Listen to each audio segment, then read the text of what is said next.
Sige po, at tayo po ay magsisimula na. Tayo po ay manalangin. Aming Diyos, salamat po sapagkat ang oras at araw na ito ay inyo pong inilaan na kami po ay magkasama-sama upang muli ay pag-aralan po at magkaroon po kami ng evaluation dito rin po sa ministry internship. Salamat sa buhay ng mga tinawag po ninyo na lingkod mo, na dalangin po namin ay masunod namin palaging kalooban mo po sa aming buhay, at pagtibayin po ninyo ang pagkatawag po ninyo sa amin, lalo't higit sa paglilingkod po sa inyo. Alam po namin na hindi po mawawala ng kapuluhan ng lahat ng aming ginagawa, maging ang buhay namin na amin pong itinalaga na rin sa inyo. Salamat po, Banal Espiritu Santo. Samahan po ninyo kami sa kapwa ng klase na ito. Ang dalangin po namin, patuloy po itong maging mabunga at kapakipakinabang sa amin pong buhay espiritual at paglilingkod. Salamat po. Salamat po aming Diyos Ama. Salamat po lahat ng papurit parangal. Salamat po, Banal Espiritu Santo, sa inyong palaging pagbabay. Sa iyong pangalan namin, Panginoong Kristo, patuloy namin pinagputibay. Lahat ng ito. Amen. So, subukan ko po na mag-share screen.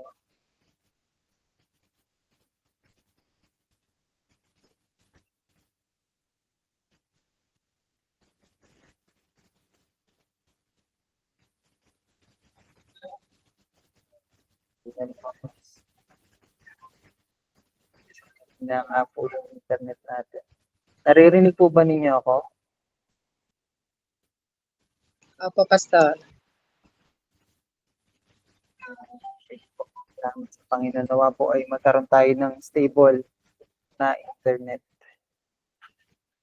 Nagpapasalamat po tayo sa Panginoon sapagkat kayo nga po ay nakapili na ng lugar kung saan po kayo ay maglalagak ng inyong pong internship. Ano po, at dito naman po sa lecture na ito ay dalangin po natin na mas lalo po nating makita yung overview ng paglilingkod sa Panginoon sa pamagitan na po ng internship, yung mga maaari po nating daanan. So, balikan lang po natin, yung nakaraan nga ay pinagtibay po natin yung pagpili ng field ng ministry at yung supervisor po. At kayo po ay nagkaroon ng pagtitibay din na yung local church kung saan po kayo nabibilang ay doon po kayo mag-spend ng time ng internship. Ayan po.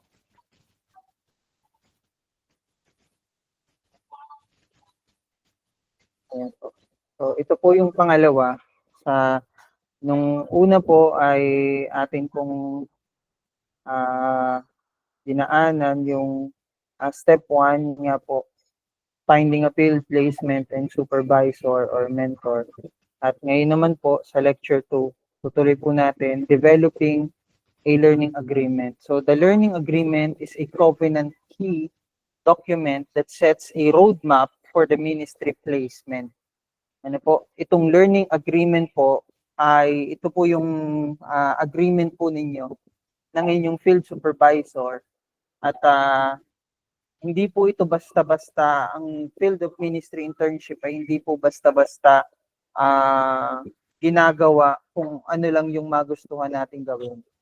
Ito po ay purposive at meron pong palaging layunin kung bakit natin sinasagawa yung bawat hakbang dito po sa ministry internship.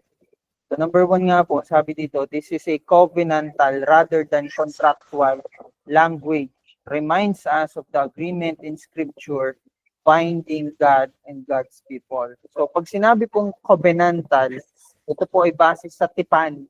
Hindi po ito base sa isang kontrata na pag natapos ay parang wala lang. Meron po itong accountability and responsibility sa isa't isa. Nakita po natin kung paanong ang Diyos ay nag-set ng covenant sa Israel nung panahon po ng Old Testament. Nakita natin na kahit yung Israel ay nagiging matigas ang ulo, dumadaan sila sa pagsubok, minsan may pagkakataon bumabagsak sila dahil ang Diyos nga ay nangako sa kanyang sarili as covenant. Ano po, nakita natin na ang Diyos din ang covenant keeper. Ano po, at ang isa pong idea ng covenant ay ang kasal, na kapag kinasal ang babae at ang lalaki, sila ay nagkakaroon ng kasunduan sa harap ng Panginoon at hindi nakabase sa kontrata ng kanilang legal na dokumento. Kaya tayo bilang mga mananampalatayang Kristiyano, para sa atin, ang kasal ay sagrado sapagkat ito ay sumasalamin sa tipan na isinet sa atin ng Panginoon. Ano po?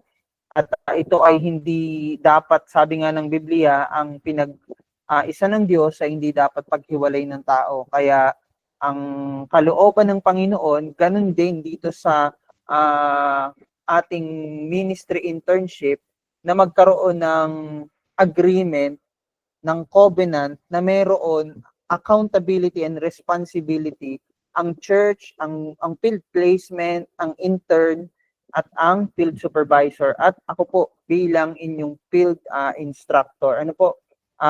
Ministry internship instructor po. At ito po ay pinapakita sa atin na napakahalaga. Kasi kung wala pong pag-uusap, walang pagtitibay ng pinag-usapan, mangyayari po na parang kung ano na lamang yung maisipan natin na gawin sa ministry, yun ang ating gagawin. Tayo bilang intern, ano po? At ganun din, syempre ang field supervisor, magkakaroon siya ng mas malaking accountability sa intern kung mayroong ganitong klaseng agreement. Kaya po napakahalaga nung agreement. Kaya yun po yung tinatanong ko nung nakaraan. Ano po yung naging pag-uusap ninyo? Ano po, hindi man yan isinulat, hindi man yan written, ano po, kundi napakahalaga na mayroon kayong pinag-usapan sa patutunguhan po ng inyong internship. Number 2, the learning agreement is a three-way agreement between the student, the placement, and the college field director. Yan nga po yung sinasabi ko kanina.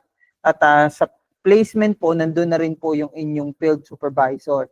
Ano po, at hindi po pwede na magko-contradict yung tatlong ito or yung apat kapag inisip mo na yung placement at yung field supervisor ay individually magkaiba talaga, pero iisa lang ang placement at ang field supervisor in terms ng pagtingin natin doon sa pagbuo ng agreement na ito.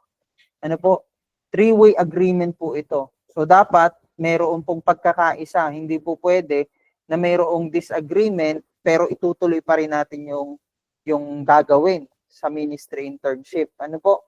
Kaya nga po sabi ko nung una, kapag nagkaroon kayo ng heart na mag-internship sa ibang church, kailangan din mayroong approval yung inyong pastor. Kasi kasama yan sa placement agreement. Ano po? Doon sa ating pag-honor and respect doon sa sarili nating local church. At ganun din syempre dito sa atin sa EBMI, kaya po humihingi ako ng copy sa inyo. Hindi lang kayo ay nagpasa sa inyong field supervisor, ano po, sa inyong on-site supervisor, kundi pati sa EBMI para makita po natin ano yung naging outcome ng inyo pong pag-a-apply.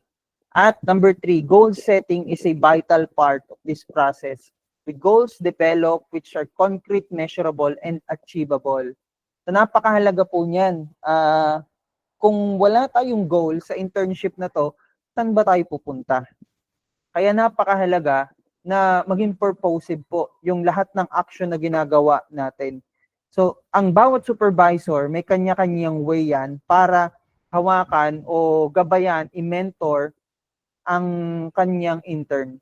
Ano po?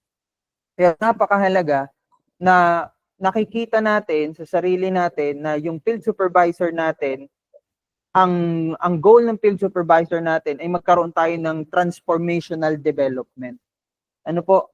Kaya kailangan may pagkakataon kung sa tingin natin na yung field supervisor natin parang nagiging easy-easy na lang sa atin na dahil tayo ay sanay na sa ministry, pwede tayong mag-request sa kanya na mas lalo tayong bigyan ng command. Ano po? O kaya i-direct tayo dun sa isang bagay na expertise niya. Ano po, yan po ay kailangan concrete, kailangan may plano, measurable, kailangan alam kung gaano katagal, tumatagal yung isang phase, 2 phase, 3 phase o 4 phase ng internship. Ano po? Pwede ngang field of internship ay observational, practical, actual, ano po?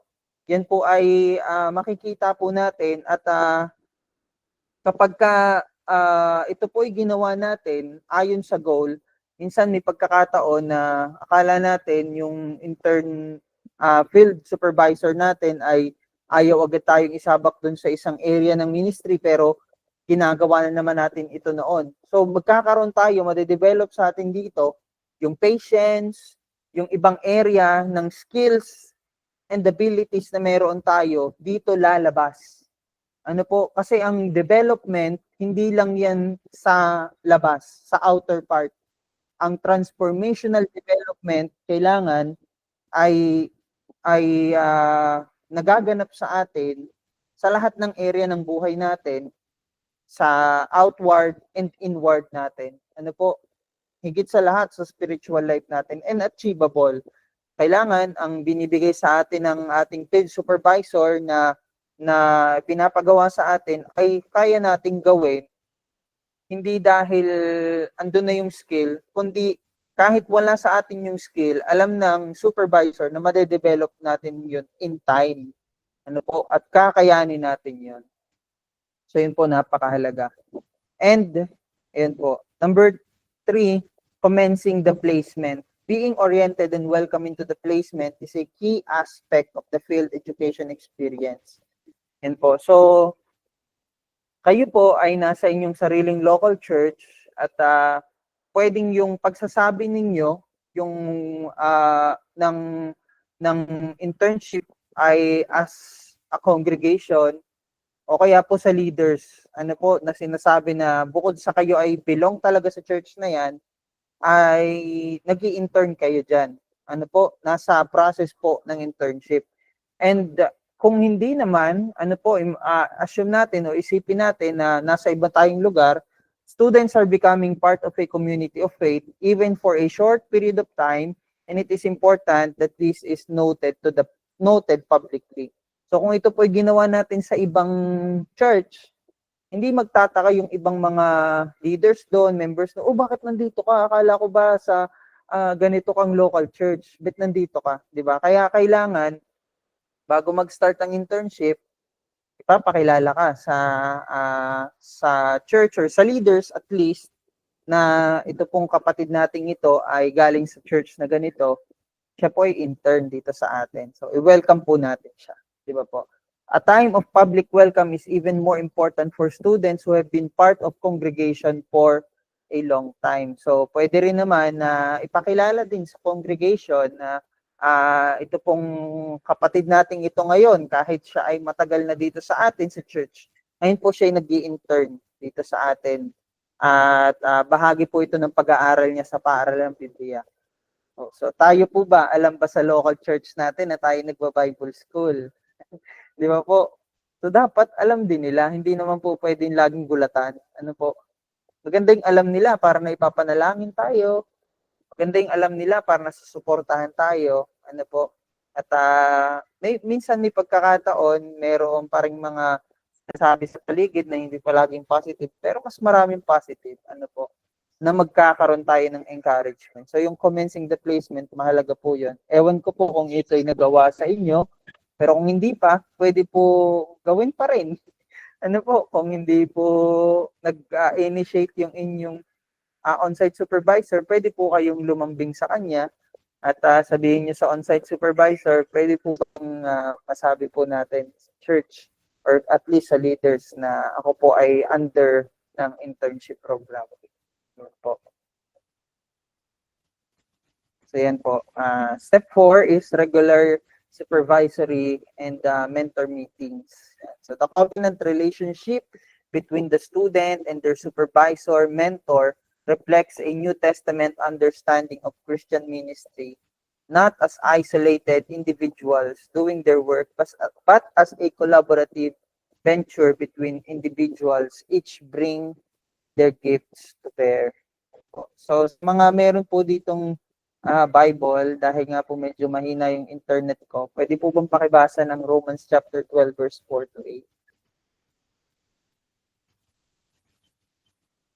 Yun po. Free naman po kayo mag-open ng microphone. Pakibasa na lang po ng Romans chapter 12 verse 4 to 8.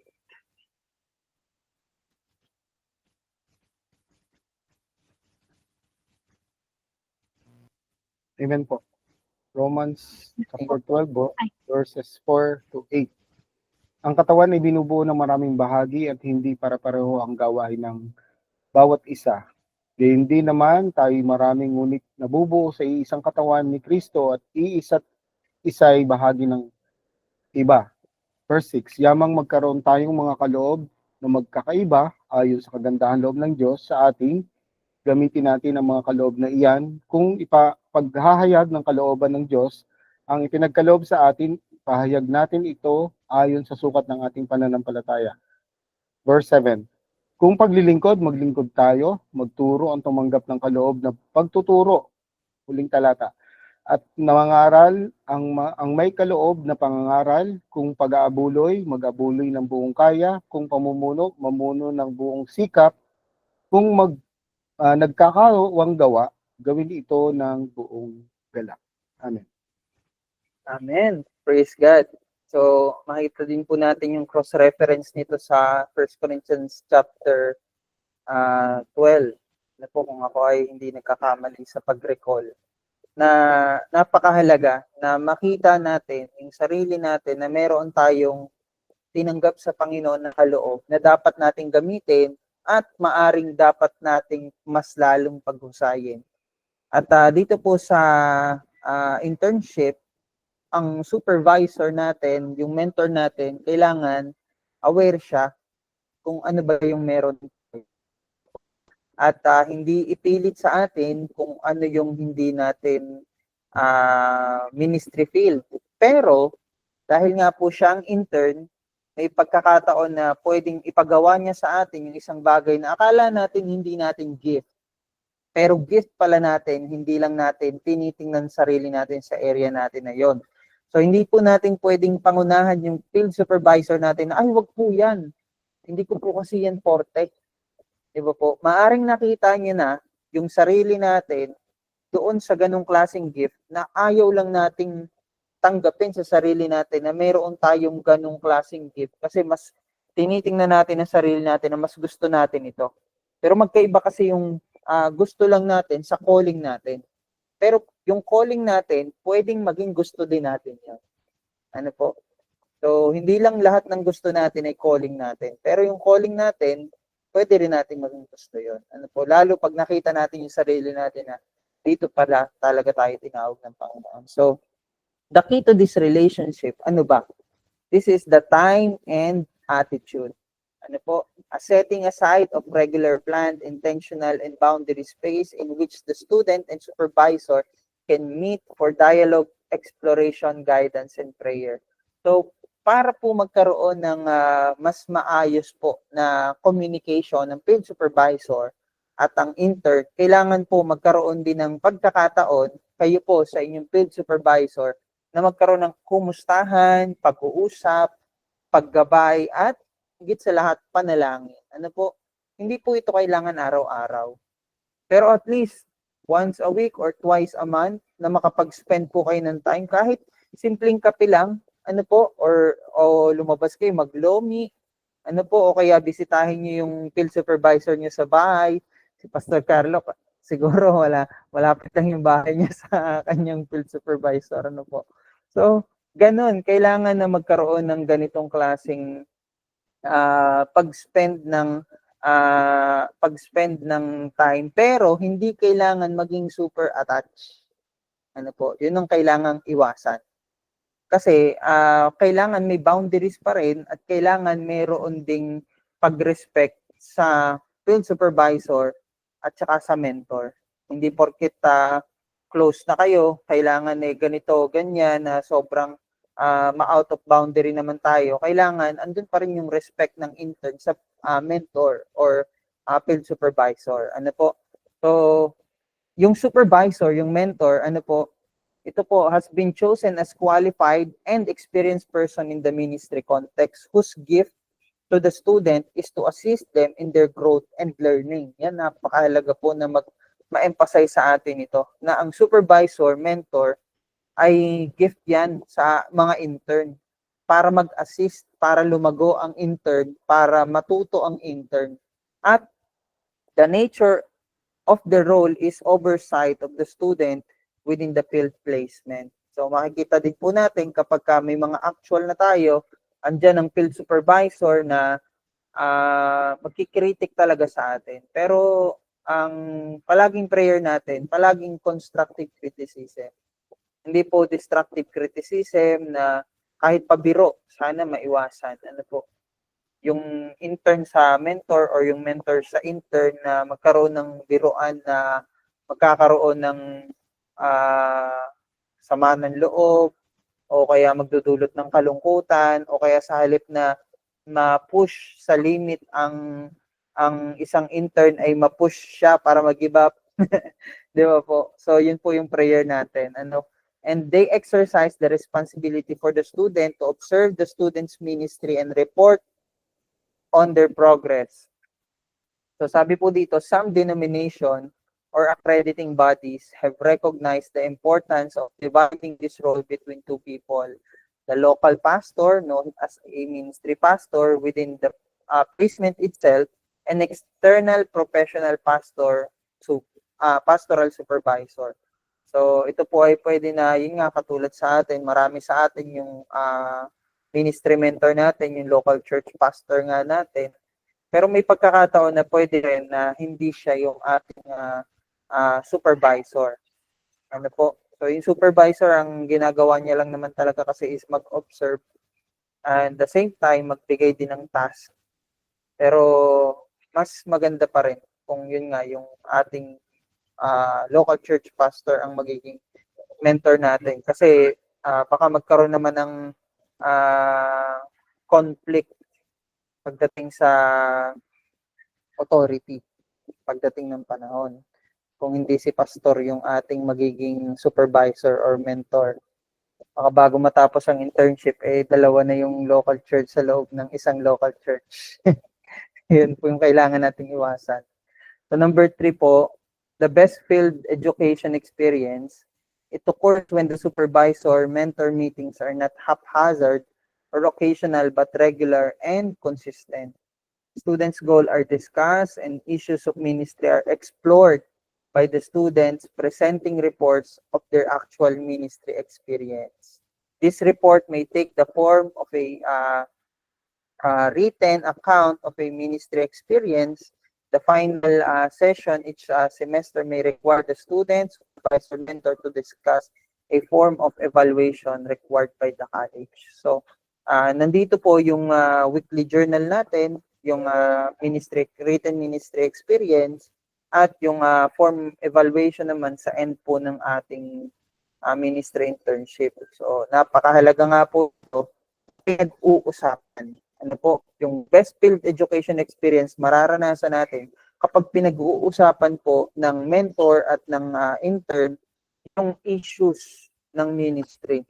So may pagkakataon, pwedeng ang supervisor nyo ang magpatawag sa inyo o may pagkakataon na pwedeng kayo mismo ang pupunta sa inyong supervisor.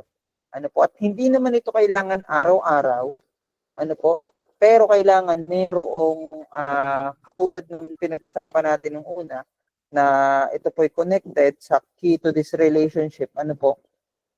Kailangan meron talagang maayos na pag-uusap. Honest. Ano po? Honest. Yan po yung kailangan natin para mag-grow tayo. Hindi po natin, sabi ko nga nung una, hindi po natin pwedeng sabihin na okay lang yan. Diba? Kapag kailangan i-correct, kailangan pag-usapan yun, i-correct.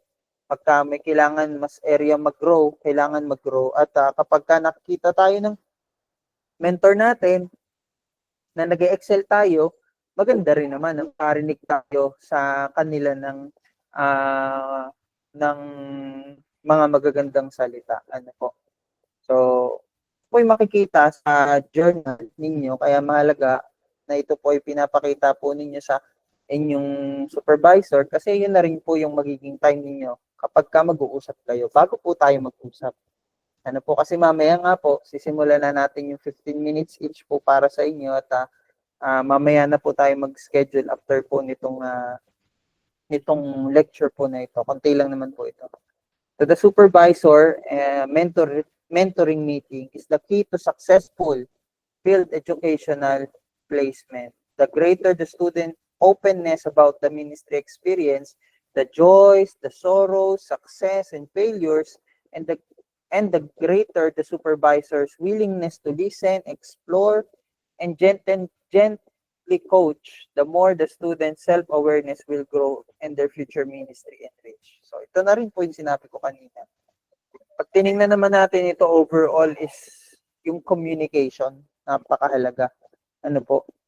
Dito po sa regular supervisory mentoring meeting, pinapakita lang po dito na kailangan may maayos na communication. Sa isang covenant relationship, ang nagiging key para sa growth ay communication, openness, honest communication. Ano po, kaya mag-spend po kayo ng time at alam po natin na ang Lord po ang magbibigay ng wisdom para magkaroon po ng mga maganda at mabungang dialogue o pag-uusap po kasama po ang inyong mga sari-sariling supervisor or mentor. So, peer reflection and lay field reflection. So, ano naman po ito? Sabi po dito, as well as regular meetings with supervisor mentor, many field education programs offers other opportunities for students to reflect in their ministry. Yan po. It is often assumed that learning as an individual process, something that results from a teacher passing information to a student. But theological field education is quite different.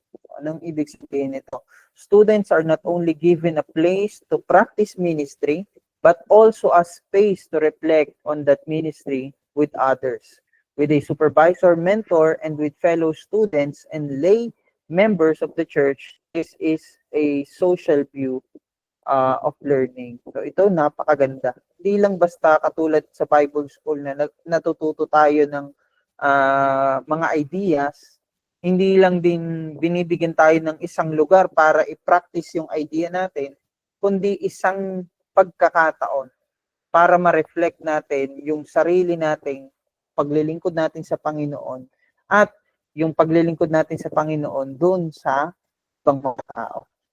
Na po, at ang supervisor mentor ay napakahalaga din po dito sa ganito pong klaseng area po ng calling natin. So, peer reflection group. Anong ibig sabihin ng peer reflection group? Provides occasions for students back in the college setting to share case studies based on different field placements. And so, may pagkakataon, pwedeng kayo po ay mag-usap-usap. Ano po sa inyo pong sa nangyayari po sa inyo sa ministry.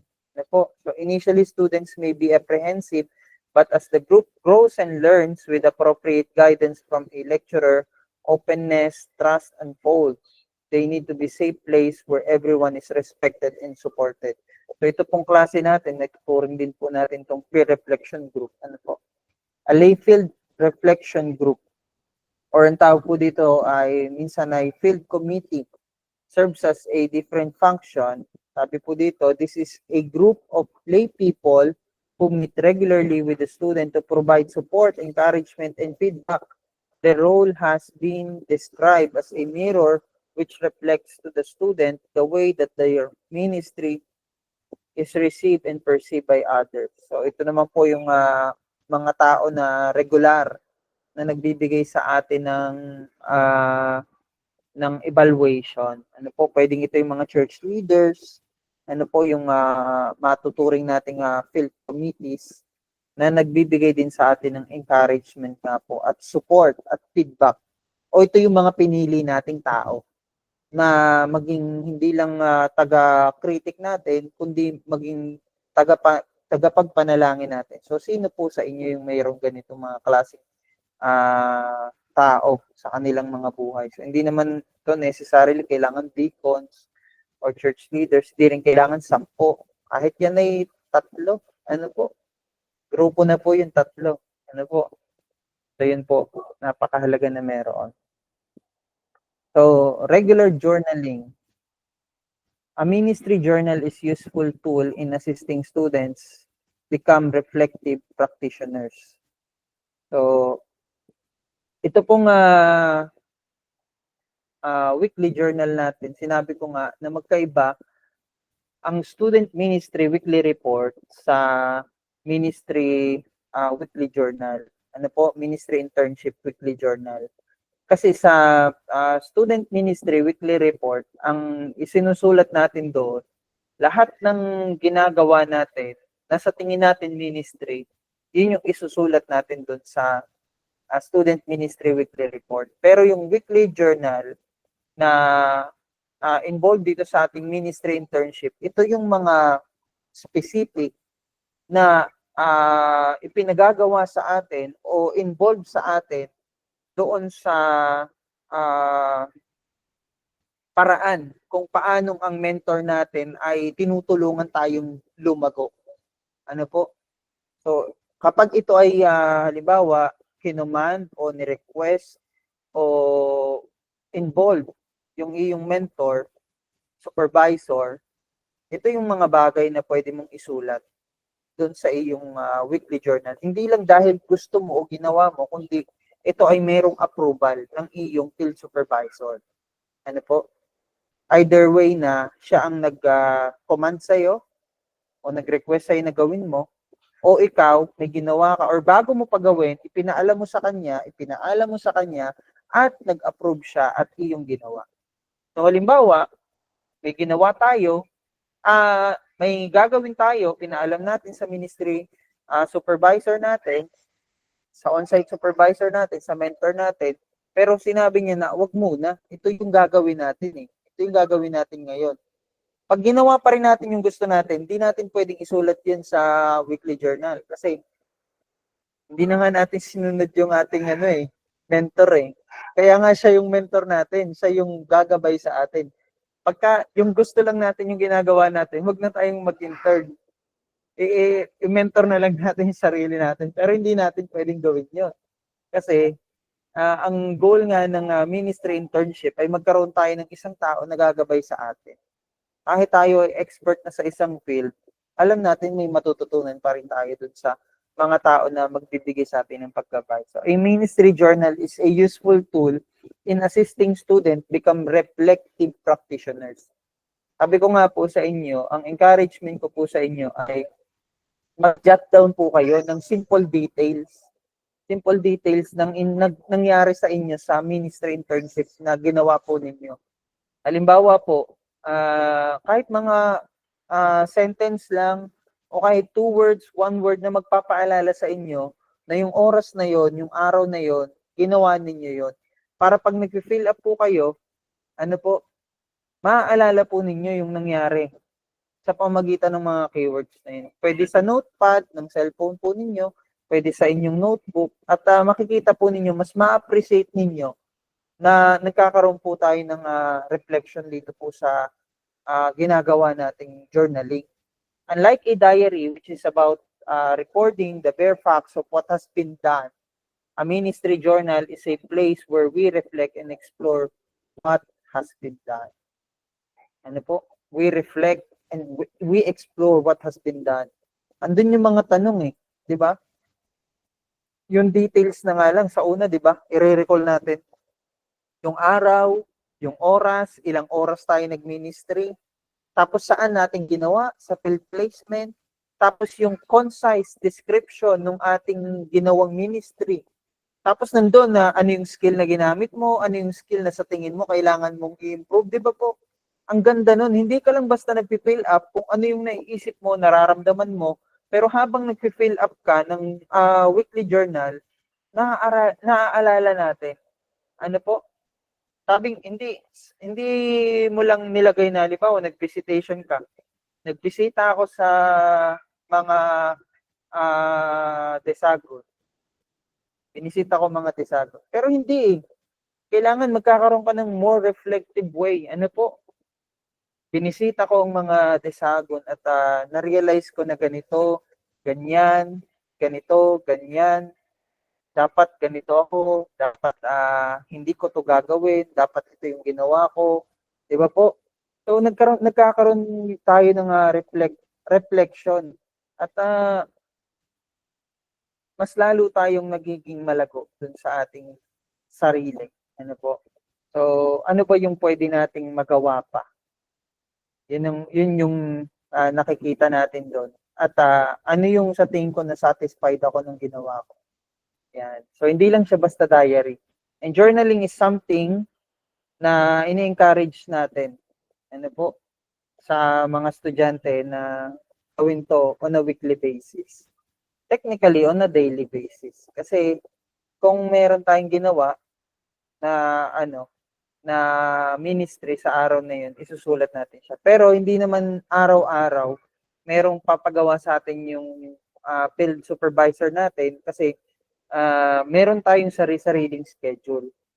Kaya pag-usapan po ninyo ng inyong mentor, ng on-site supervisor ninyo, yung schedule po ninyo. Kasi ang hirap naman, baka mamaya re-requestin ka niya, tapos hindi mo na ibigay yung schedule mo. Meron ka palang pupuntahan, o kaya meron ka palang commitment. So, hindi kayo magpanagputuloy. Pagka effective journal, ibigay muna natin yung schedule natin kung meron tayong specific na schedule. Halimbawa, hindi po ako pwede ng 8 to 9 ng umaga kasi nitong lugar at ako po ay merong commitment. Ano po, hindi po ako pwede ng 9 a.m. to 5 p.m. kasi nasa school pa po ako niyan. Ano po, sa mga nagtatrabaho or nag-aaral. Hindi pa po ako pwede ng 7 a.m. hanggang 11 a.m. kasi nagbabantay po ako ng tindahan. So, yung may mga ganyan. Pero kapag tingin natin, pwede naman natin i-adjust. Doon natin i-adjust yung ating time. So, dito po sa ministry, palagi natin aalalahanin. Ito po, lagi kong sinasabi sa lahat ng nakakausap ko na ini-impart ko po yung ganitong klaseng heart na tinanggap ko sa Panginoon. Lahat ng ministry mahalaga. Kasi ang family ministry yan, ang church ministry yan, lahat ng may tuturing natin, ng workplace ministry yan. Ano po? Pero hindi lahat ng mahalaga priority. Ano po? Hindi lahat ng mahalaga priority. Meron, sa lahat ng mahalaga na yan, merong pinakamahalaga. At yung pinakamahalaga, yun yung gagawin mo ng mas una. At may pagkakataon, maaring yung ibang mga bagay, ma-delegate mo para magbigay ka ng way na magawa mo yung pinakamahalaga pero hindi rin mawawala ng kapuluhan yung mga ibang bagay na mahalaga. So ako naniniwala na pinag-aaralan niyo yan sa ibang subjects. Ano po? So, sa journaling po, weekly journaling, mababalikan nga po natin yung ginawa natin itong mga nagdaang mga araw. At sa ating pag-describe sa mga nangyari, sa ating personal reaction, sa mga observation natin, ano ba yung nag-stand out sa lahat? Ano po? Kaya napakahalaga po ng itong mga written reflection po na ito. At pwede nyo po yan unti-untiin na i-fill up para hindi po natin mawawala sa isip natin. So, pwede natin na i-revise lang yan bago papirmahan sa ating supervisor, bago ipasa sa akin, ano po, at mabasa po natin. So, alam po natin na dito sa ministry internship, yung pagkakatuto natin, hindi lang nangyayari sa kung ano yung reflection natin sa isip natin. pero dun sa proseso ng reflection na ginagawa po natin. Ano po, hindi lang sa isip natin, kundi sa proseso, pati sa action na ginagawa po natin. And number 7 po, with learning and development, the main goal of education, ministry internship, evaluation is necessary part of the process. So various evaluations are necessary, ranging from informal feedback given to students as they undertake their ministry to a more formal report given by the supervisor, mentor, and members of the congregation to the students' college. Such feedback is more than just a well done, but rather assist the students to know how they can continue to be formed and shaped in service of God. So nakita po natin na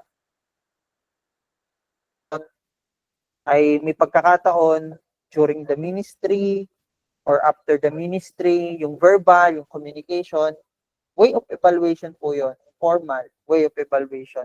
Pero may pagkakataon din na merong report, ano po, na written report kung saan makikita po ng isang estudyante kung saan talaga siya dapat maging mag-improve. At ito po ay mas mababasa natin after po ng inyo pong internship.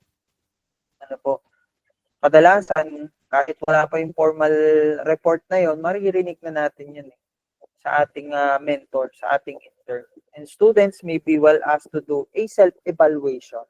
Yan. Ito po sa huli, meron din po na magagawin din po ninyo ito. Isa-self-evaluate po ninyo yung sarili ninyo. Ano yung naging impact sa inyo ng ministry internship.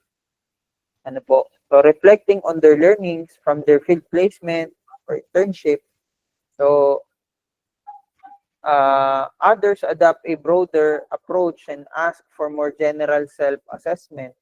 What progress did you make on achieving your learning goals? What have you discovered about the church or mission agency where you have been placed? Ano po? Its life, its story, its impact on the social context. What are the main things you have learned in your placement about ministry, about mission, about theology? Have you developed in your relationship with God and your calling and vocation? Alam niyo po, palaging naaalala ko yung isang parang quotation siya na kung gusto mo daw makakuha ng tamang sagot, kailangan nauuna ang tamang tanong. Ano po? So kung magre-reflect tayo sa sarili natin, kailangan tanungin natin ng sarili natin ang tamang tanong. Ano po? At wala tayong makukuha kung iiwasan natin yung mga area kung saan sa tingin natin lalabas yung sagot na weakness natin yon. Ano po? So kailangan, kung gusto natin mag-self-evaluate, kailangan maging open tayo na tingnan yung sarili natin. Hindi i-critic negatively, kundi i-critic natin yung sarili natin sa paraan na gusto nating mas lalong lumago. Ano po? And number 3, such evaluation may seem overwhelming. So students may echo the words of Apostle Paul, who is sufficient for these things. Ano po? So the answer is of course, no one. The purpose of this process of evaluation is to help the student to know they can improve in their ministry, practice, and continue to be formed and in the service of God. Ano po? So na po yung kahuli-hulihan. And concluding the ministry placement. The final task in the ministry placement is to end well. Reports have been written. Final meeting will be held. Ano po? So, sana po sa finale ng inyong internship, magkaroon kayo ng meeting, hindi lang kayong dalawa ng supervisor, kundi yung mga leaders ng church. Magkaroon po ng ganitong klaseng concluding ministry placement. At sabi po dito, it is fitting at the conclusion of a ministry placement to have a form of public farewell. Ito po ginagawa lang dun sa kung wala kayo dun sa sarili nyong local church, pero wag naman kayo ipa-farewell sa sarili nyong local church. Ano po? So, for the field education student or ministry intern, where thanks can be given and student blessed and sent out to the next stage of their journey of faith. Maliban na lang na kayo po ay commission. So, kung loloobin ng Panginoon na isend kayo ng church yun, sa isang outreach na kailangan nyo talagang humiwalay sa sariling local church, wala namang problema yun na magkaroon ng ganitong klaseng commissioning. Pero hindi naman ako naniniwala na agad-agad. Di ba? So, mayroong tamang proseso din ng pag-send out ng isang minister. Pero mahalaga po na kahit dyan kayo sa sarili ninyong local church nag-intern, ano po, ay magkaroon pa rin ng concluding placement sa ministry at ipakita dun sa mga leaders or kung pwede sa congregation na ito po, si brother ganito, si sister ganito, natapos na niya yung kanyang internship dito sa ating local church. Purihin ng Diyos sa kanyang buhay at panalangin natin siya kung ano yung kalooban ng Panginoon, kung siya ba ay maglilingkod sa Panginoon as full-time minister o magkakaroon siya ng ibang ministry ang Diyos na alam. So may mga ganun pong pangyayari. So, ayun po. So conclusion, for many students, the highlight of their theological education is the time they spent in their field placement or ministry. So, nakita po natin that here is an opportunity for growth in ministry skill as well as spiritual and personal formation in a safe place. Lagi po nating tatandaan na napakahalaga ng internship po dito sa ating pag-aaral.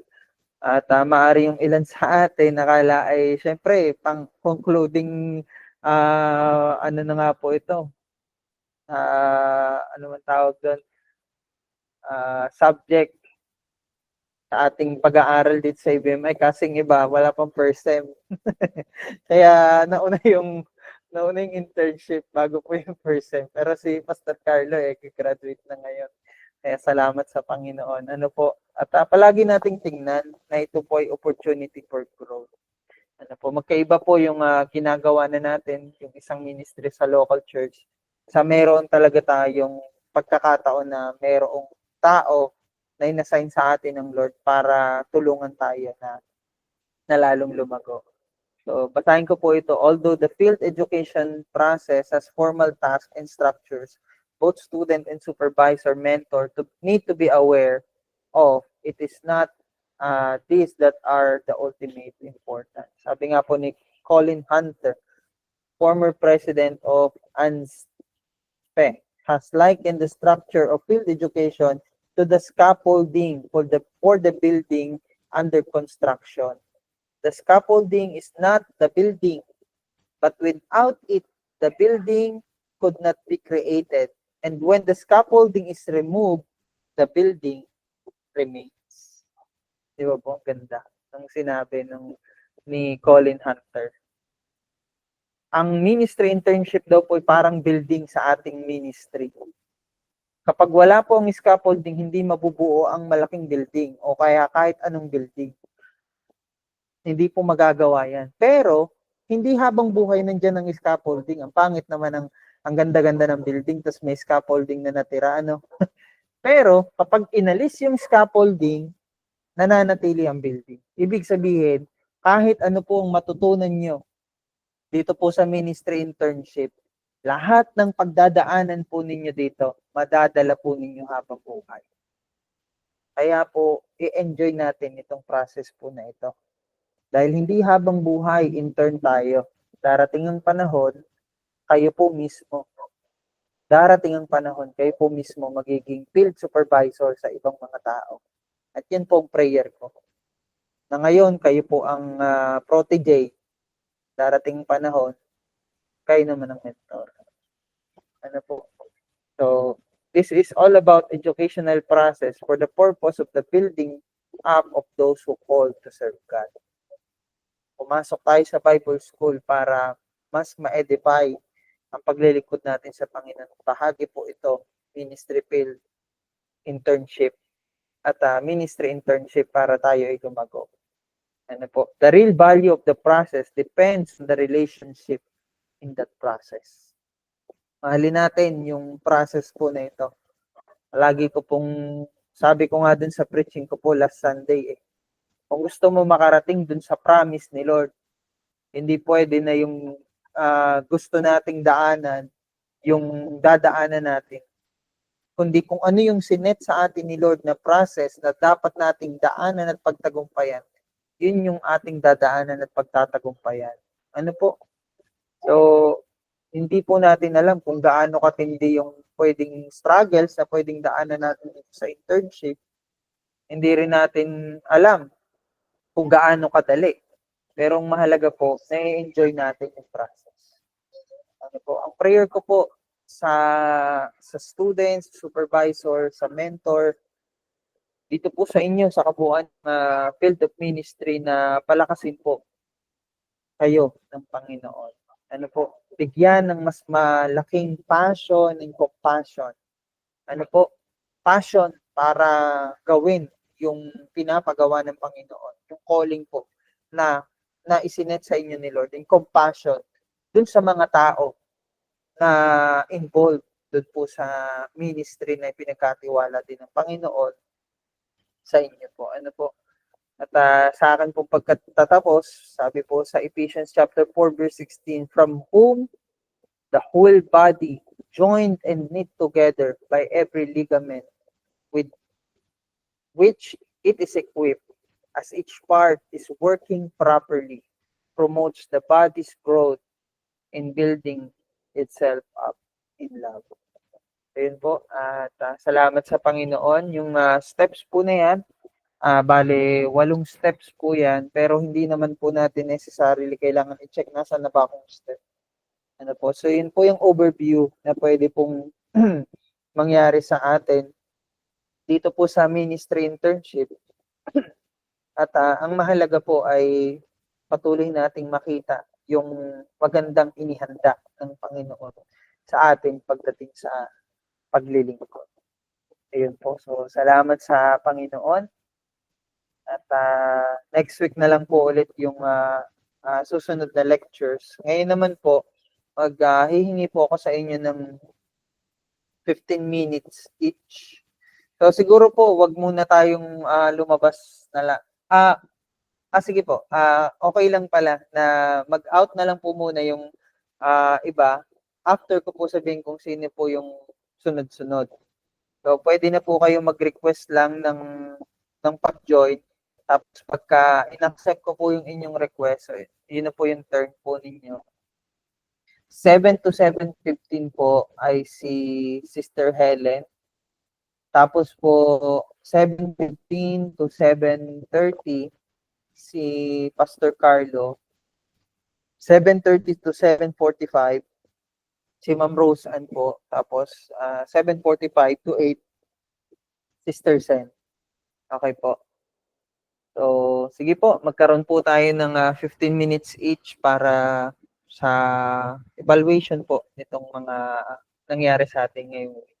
Yung iba po, Pastor Carlo, Ma'am Roseanne and Sister Sen, pwede muna po kayong lumabas ng Jamie. Pasok na lang po kayo ulit mamaya. God bless po. Sister Helen, hello po. Hello po. Good evening, Pastor. Good evening po. Hindi na po tayo mag-pray kasi nakapag-pray na naman tayo kanina. Kumusta po ang inyong paglilingkod sa Panginoon sa ilalim po ng internship program ngayong nagdaang week? Pwede niyo po ba akong kwentuhan ng konti? Ano po, yung katulad po ng dahil hindi pa po kami nakapag-usap ng Pastor Ramel ng after service, ng bago mag-service, Opo. kaya nung mag-usap po kami, nakatapos na po kami ng aming yung dating ginagawa, pagkakain namin, kami ay nag-care group, ang tawag po sa aming grupo, sa mga kababaihan ay care group. Hindi ko po na ano kung anong oras, basta po after na kami makapagkainan, nag-care group na kami, sila ay siguro po mga 7 or 8 na kababaihan. At ang namin pong Mhm. napag-usapan naman, yung amin pong na ano naman ay yung sabi po kasi ng pastora noon, ang maging ano namin, yung kung ano yung magiging pupunta sa yung talakayan namin ay kung ano yung anong ipinreach nila. Mhm. Para po mas malinawan nung makapagtanong yung mga hinahandle ko pong mga kababaihan.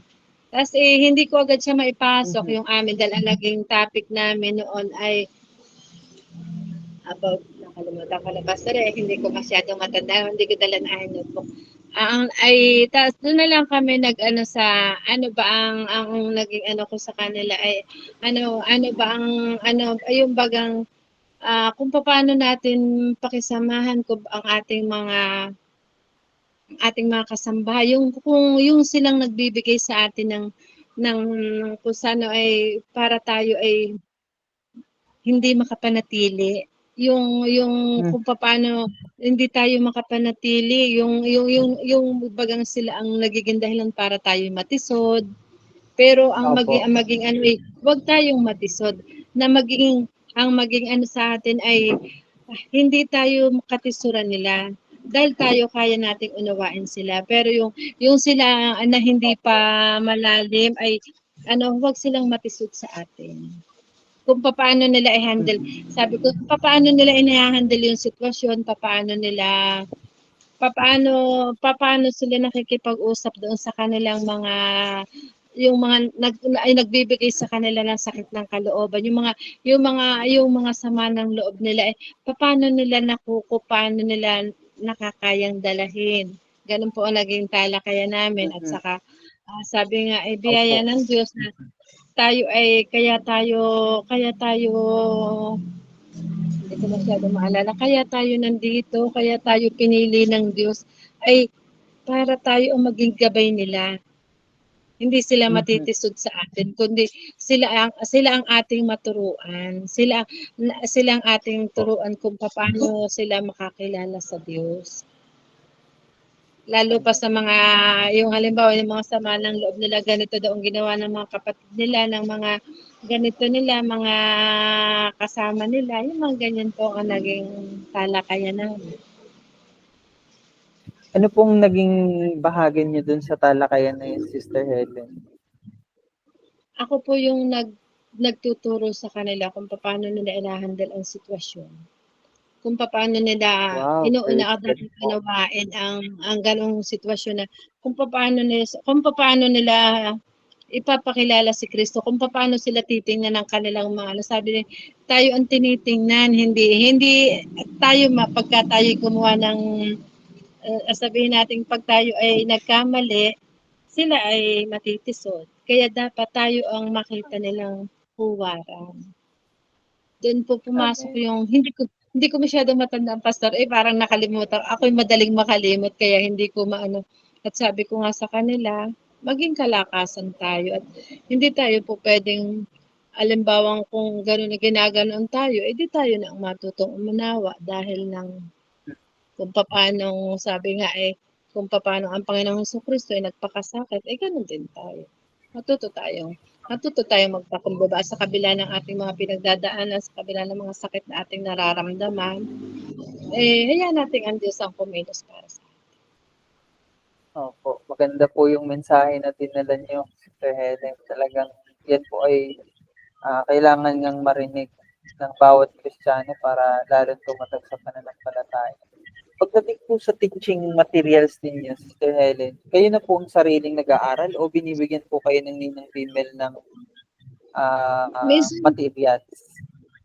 hindi po. Minsan lang po nila akong nabigyan ng materials yung tungkol sa 7 kwento.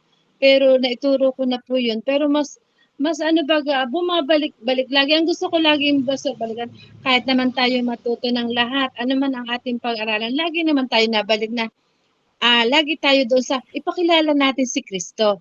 Ano man ang ating mga Hmm. pag-aralan, ano man ang ating matakal, ano man ang ating marating, lagi na tayo babalik doon. Ano po? Ipakilala natin si Kristo. Wala tayong ibang magiging mensahe kundi ipakilala natin si Kristo sa lahat.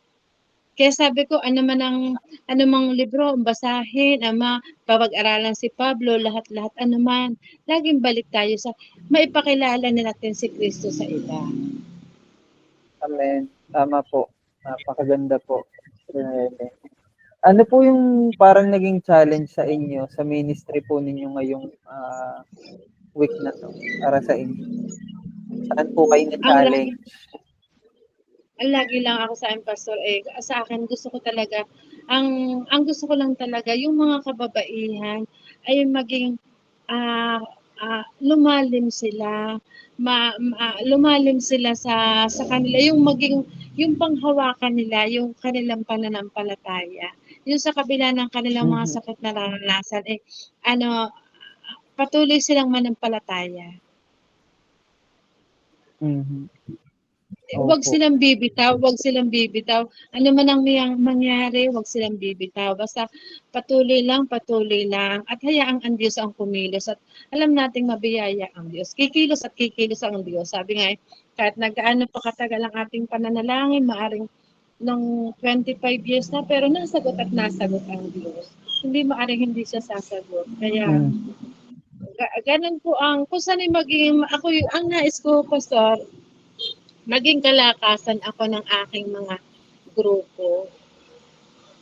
Kahit na sabi nga nila, para daw akong walang problema, sobrang problema ko. Pero ayoko naman ka kung magtuturo ako sa inyo na makita niyo lungkot na lungkot ako. Sa halip ka kung makapagpalakas ako ng loob sa inyo, kung ako'y mukhang malungkot, di paano ko kayo, paano ko maipakikilala sa inyo si Kristo kung ang lungkot ng mukha ko at tuturo pasang ko ang daigdig. Hindi ko maipakikilala sa inyo si Kristo dahil sa dami ng ginawa. Sabi nga ang Diyos ay tumitigil, hindi siya tumitigil at kaya nga tayo pinili ng Diyos. Diga, sabi nga kapag pinili ng Diyos, lahat naman kako tayo ay may calling. Kaya nga pinili calling, tinawag, calling. Lahat naman kako tayo ay may calling. Dahil hindi maaring pinili tayo, wala tayong calling. Kaya nga tayo lahat tayo ay may calling. Kaya ang nais ko nga po sa Amen. aking grupo, mas lalo silang tumatag, mas lalo silang lumalim. Pastor, Sige wait po. lang, Pastor, wait lang po, Pastor, Okay wait lang. po. Opo, opo. Magkano po dito? 3 piso isa. Tatlo? Dito po Opo. Pareho, 8. Dito po ay, iwalay niyo po ha. Ito po ay, 8 hiwalay. Tapos 10 hiwalay. 1, 2, 3, 4, 5, 6, 7, 8. Tapos 10 hiwalay. 10 hiwalay. Bali, tapos, 6 na Sprite na niluluto.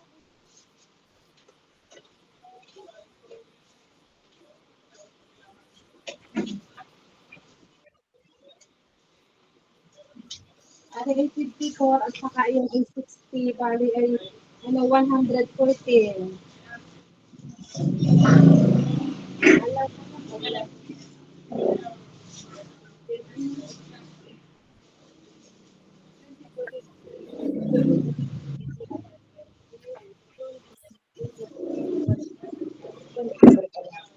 One 82, 85, 90, 95.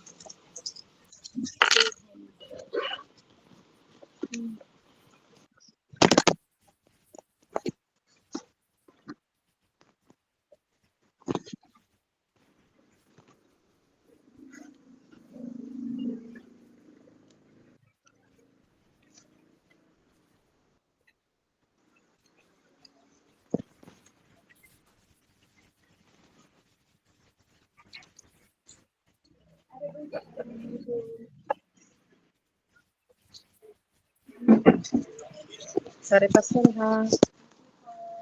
Okay lang po, Sister Helen. So yun po, maganda po yan, Sister Helen. At last po, bago ko po kayo ipag-pray kasi magsa 7:15 na rin. Loobin ng Lord, next time po ay mabisita ko kayo dyan para mahaba-haba yung kwentuhan natin. Ano po, sa Opo. susunod na pagkakataon. Opo. Kumusta naman po ang inyong personal relationship kay Ninang PML as your mentor po ngayon? Hindi lang as pastor, bilang inyo pong tinitingnan ngayon na siya ang mentor po. Hindi pa po kami nakapagsimula pero binanggit ko na po sa kanya. Ang sabi po sa akin ng pastora, sabi ko po sa pastora, pwede po ba akong halimbawa may Bible study doon sa pwede po ba akong maki-join?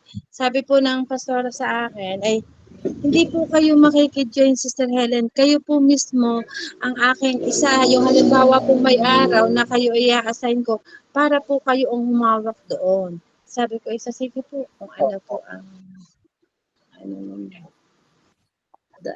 yun po Maganda dahil po sabi yan. ko ay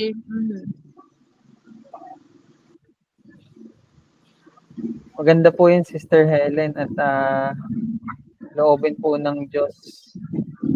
Magkaroon po kayo ng time na ng female na usapan po yung inyong area ng ministry at ako po naniniwala na kahit po mas bata sa inyong ninang female bilang pastor ay marami po siyang ma-impart sa inyo sa ministry. Pati po ang ninang female. Ano po? Sige po, magpe-pray ko lang po kayo na mabilis. Sige po. Lord, pagpalain niyo po Sister Helen sa lahat ng aspeto ng kanyang buhay, ng kanyang ministry at ang Nagpulok Bethel Temple, mag-asawa po ng Pastor Mel at Pastor Jose. Ang dalangin ko po, Diyos, patuloy na pagbungahin po ninyo ang kanyang buhay sa paglilingkod. At sa lahat ng gagawin niya, Panginoon, maparangalan ng inyong pangalan. Salamat po aming Diyos sa pangalan ni Jesus. Amen. Salamat Amen po, po. Sister Helen. God bless Salamat po. din, Pastor. Pasensya na po kayo. Salamat God din bless po. po. Bye-bye po. Bye-bye po. Baby, ano yan? Wait lang, anak ko, papatayin ko lang. Wait lang ha.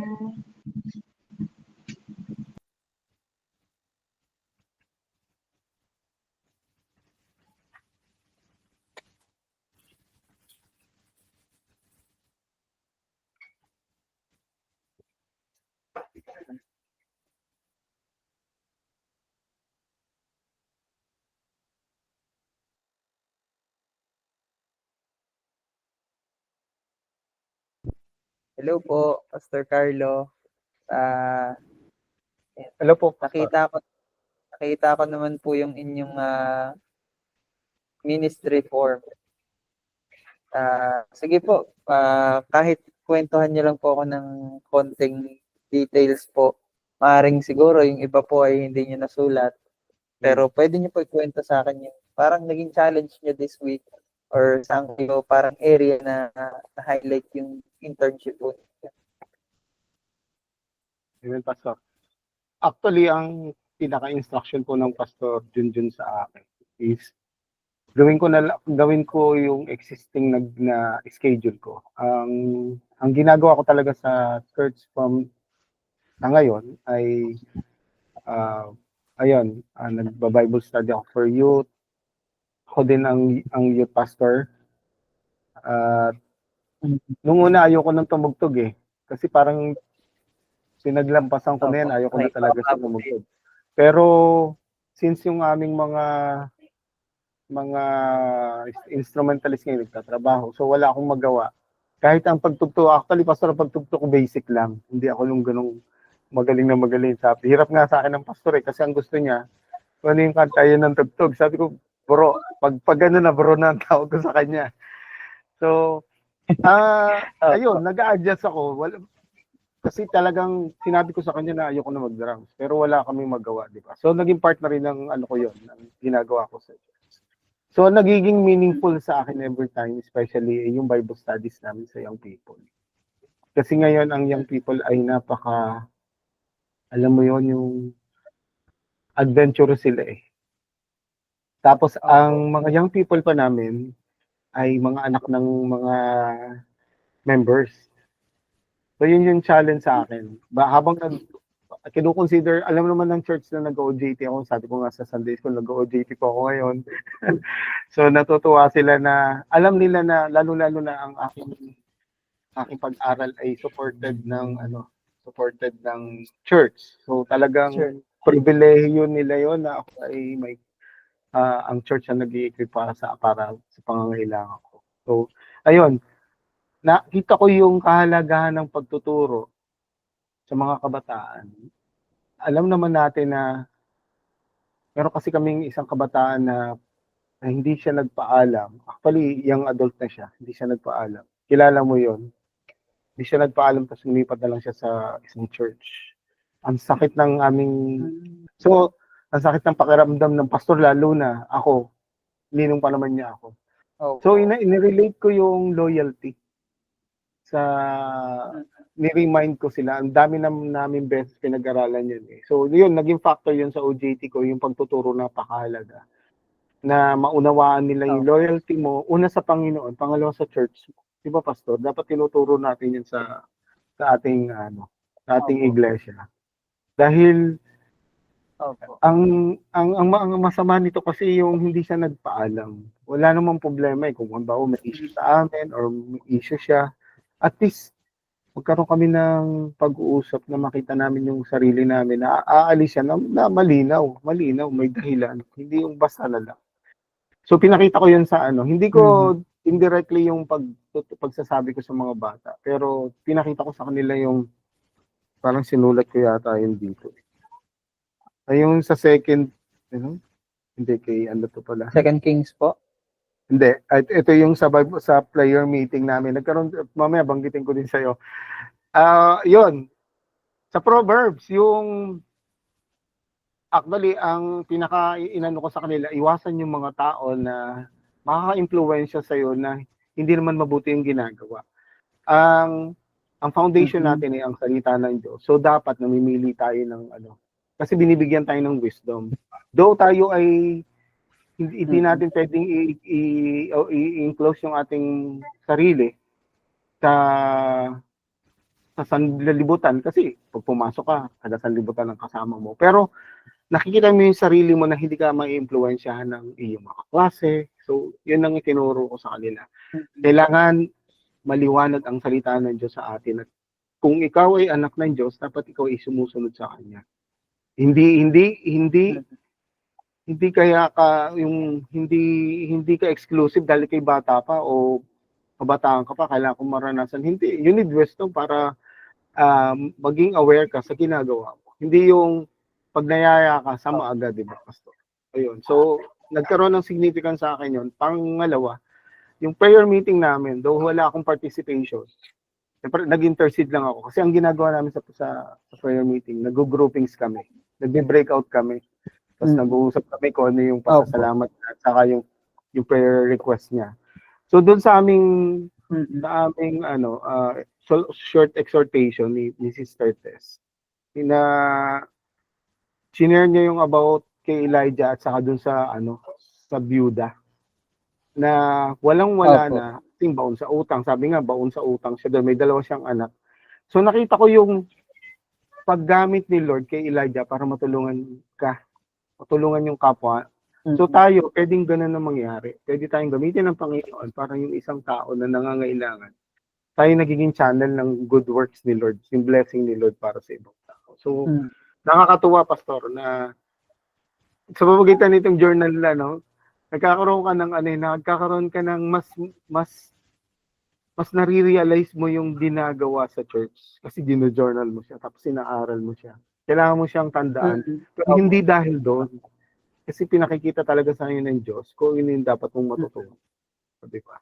Napakaganda. At nakita ko din sa journaling natin, di ba? Kasi ano yung may nakalagay dito, ano yung bagay mo dapat i-improve. Sa amin kasing worship team, di ba? Though ang aking anak ang nag-lead nung last time. So napapakinggan ko na yung kinakanta niya. Habang siya nag-aaral, dahil yung kwarto niya malapit lang. Pinapatugtog niya, naririnig ko na pero hindi ko siya pinapractice. Naririnig ko lang siya na ganito yung sequence niya, pero hindi ko siya pinapractice sa drum. So na-realize ko na talagang kailangan ko mag-hands-on na ahead sa kanila para at least man lang, kahit Opo. basic yung pagda-drums ko. At least tama dun sa sa tunog ng tamang kanta, 'di ba? So yun, napakaganda ng journaling natin, Pastor. At nakita ko, though siya ay, Opo. alam mo yun, exhaustive dahil siyempre, pag may dapat sulat. Ako sinulat ko talaga. Tama yung sinasabi mo, Pastor, na kailangan isulat mo para matandaan. Ang ginawa ko sa aking, sa notes ko, nilagay ko talaga kung ano yung natutunan ko, sino nagsalita, anong verse siya, ayan. May yung tungkol nga doon sa tinuro ko sa hindi ko na ilagay doon eh. Pero sabi ko, pipili na lang ako. Di ba, Pastor, pipili ka na lang at least ng isa na pinaka sa iyo, nagkaroon ng reflection. So nakita ko yung sarili ko na napakahalaga ng journaling. Second thing At po. ayan, oo. At gusto ko rin sanang maging din ito, sabi ko, assignment din sa Bible study natin. Kasi nag-notebook sila eh, nag-jot down na sila na aming pinag-aaralan. Kapag tinanong ko sila, alam nila yung pag binalikan ko, alam nila yung isasagot. Ngayon, hindi na. Parang nagiging relax na masyado ang mga bata sa sa pakikinig sa pag-aaral. Dati talaga lahat sila may notebook, sinusulat yung pinag-uusapan namin, ganyan. Ewan ko ba't yung nangyari. Siguro kailangan back to basic ulit tayo. Katulad ng In generation po natin ngayon kasi pinipicture na lang yung mga lalo Totoo, kung may mga Pastor. PowerPoint kahit sa school, sa church. Totoo, Pastor. Kahit nga, actually, ako ay hindi nasanay na pag ako'y nagpipreach. Isa pa, Pastor, nakita ko rin yung sarili ko doon. Yung hindi talaga ako nasanay na ako'y nagpa-PowerPoint. Mas, ang turo kasi sa atin dito at yung natutunan ko na mas dapat ikaw ay firm sa iyong yung hindi ka nag-rely sa presentation. Alam mo yun? Totoo po. Dati hindi naman ako sanay ng ganun eh. Pero siguro dahil parang pag may mga bisita kami, ganun ang ginagawa. Parang nagugustuhan. Sabi ko, sige nga, gawin ko. Parang nagugustuhan ng mga member. Pero nakita ko yung sarili ko, sabi ko, minsan hindi ko dapat siya ginagawa. Tingnan natin kung talagang nakikinig. Kasi yung mga mata nila, sabi ko, nasa ba yung mga mata nyo? Sa board sila nakatingin, hindi doon sa nagsasalita eh. Alam mo yun. Though ang nakalagay lang naman sa TV is mga points. So nakita ko rin yun. Kaya Pastor, ano yung masasuggest nyo sa akin na mas favorable ba na naka-PowerPoint? Oo. Sa akin po, occasional PowerPoint pag teaching type, pero pag preaching expository talaga, minsan nakakahon kasi tayo sa pointers eh. Yun, tama, Pastor. Minsan, Lord, nag-i-impress na magre-root ka dun sa need ng church, pero ang hirap kasi may PowerPoint. Di ba po? Kaya nga, doon din ako nakita ko rin, parang nakakasama ka, Pastor. Nakakahon ka doon sa ganung sistema. So, sabi ko, di naman ako sanay. Siguro every now and then na lang, para mas focus ako doon. Kasi alam mo na naman yung sasabihin mo eh. Kasi naral mo siya. Opo. Sa akin po, nagpa-PowerPoint ako kapag meron akong yung teaching type siya, illustration po, na kailangan mo talaga ipakita sa mga tao, yung hindi lang yung i-imagine nila, kundi may image ka na ipapakita as part ng teaching. Pero minsan po, pag ang PowerPoint, katulad sa atin sa klase, nakalagay na yung 3 puntos. So minsan, nasa una ka palang puntos, yung mga estudyante, tumitingin na sa pangalawa, pangatlo, tapos nagkakaroon na sila ng floating ng thoughts. Ganon din po siguro sa preaching. Kaya nga po eh. Tapos po para sa akin, mas direct sa heart eh, pag walang PowerPoint. Kaya nga. Tapos ang pa nito, Pastor, kasi ang control nandoon sa multimedia. Sabi ko, hindi pa ako nakakapagsalita, na-flash mo na yung point ko. Sabi ko, nawawala yung yung, di ba, nawawala yung sense. Na-rush. Oo, na-overlap. Opo, ang isang parang naging influence ko dyan, parang indirect mentor ko dun sa ganyang area ng preaching, si Dr. Charles Stanley. Kung narinig niyo na po yung pangalan niya. Sa mga libro din niya. Touch Ministry. So yung preaching type niya, expository, exegetical expository, tapos wala siyang PowerPoint. Pero merong nagpa-flash sa ibaba, mga verses lang, tsaka points na sa tingin ko, inaano lang yun eh, sinasabayan lang yun ng multimedia nila eh, kapag in-upload na sa YouTube, kaya meron. Gusto ko nga yung ganun eh, yung parang sasabay lang. Hindi na ikaw yung mag-ano. Kasi Opo. dati ginawa na namin yan, actually, Pastor. Kaso hindi pa rin talaga makahabol yung mga bata eh. Kasi nga bata yung high Kailangan po schoolers at kasi kailangan po attentive talaga yung ano, yung may talaga. multimedia.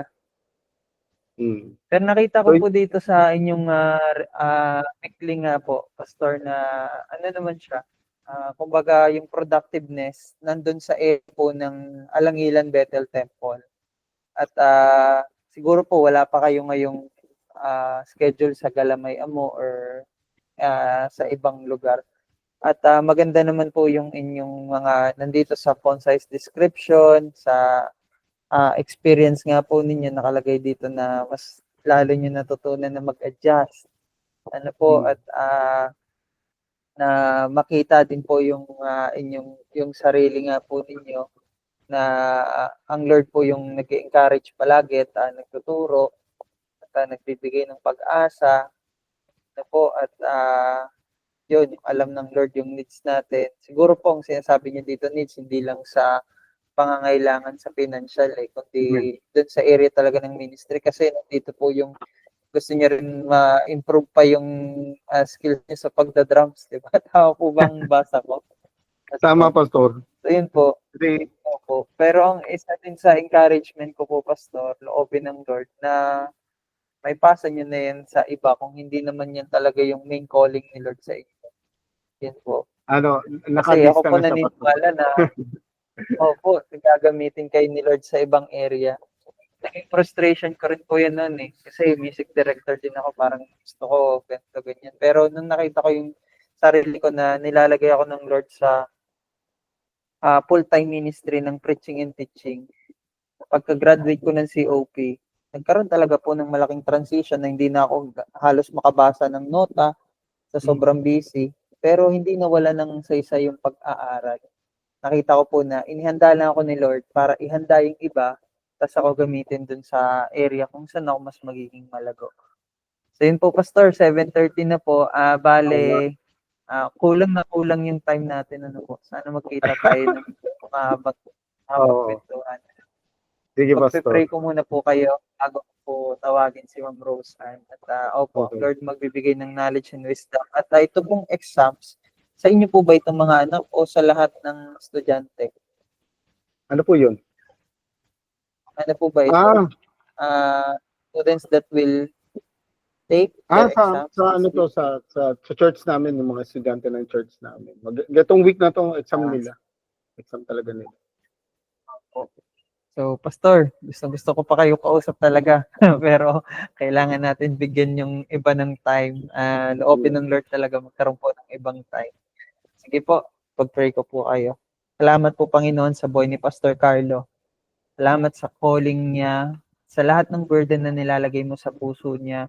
Kahit dun, Panginoon, dun sa kabataan na tinutukoy niya na lumipat ng church, naniniwala kami, Panginoon, na ibabalik mo siya sa bahay niya, sarili niyang tahanan kung saan naramdaman niya yung pagmamahal po ninyo. At naniniwala din po ako, Panginoon, na ang mga tao ay dinadala mo sa isang local church para maging mabunga at malago.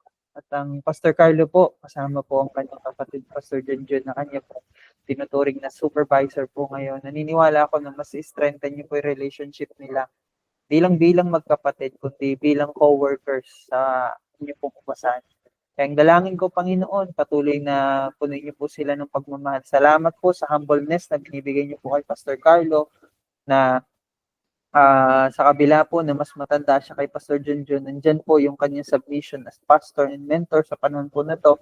Lord, naniniwala ako in the right time, in your time na itataas niyo po si Pastor Carlo, i-elevate niyo po siya sa area ng ministry. Nawa patuloy niyo siyang gawing humble. Punuin niyo siya ng wisdom, ng knowledge sa lahat ng area. Pagpalain niyo po ang kanyang asawa at ang kanilang pamilya. Panginoon, at ang dalangin ko, Panginoon, maging sa area ng ministry na pinagkatiwala mo sa kanya, lalo po siyang palaguin, Panginoon, sa lahat po ng aspeto. At maging mga kabataan po nila na mag-take ng exam, Panginoon, kayong patuloy na sumama sa kanila.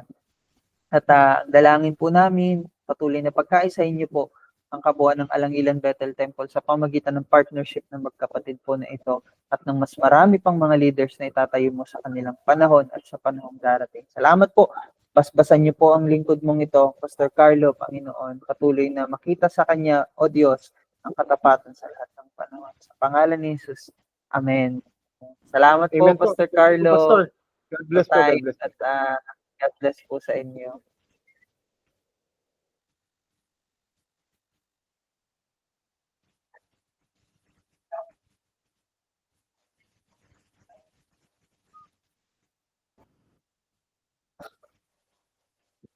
Hello po, Pastor. Ayan. Hello po, Ma'am Roseanne. Okay lang, mag-extend tayo 2 minutes mamaya. Kumusta ka Sige po. naman? Kumusta ang ministry mo? Okay naman po so far, Pastor.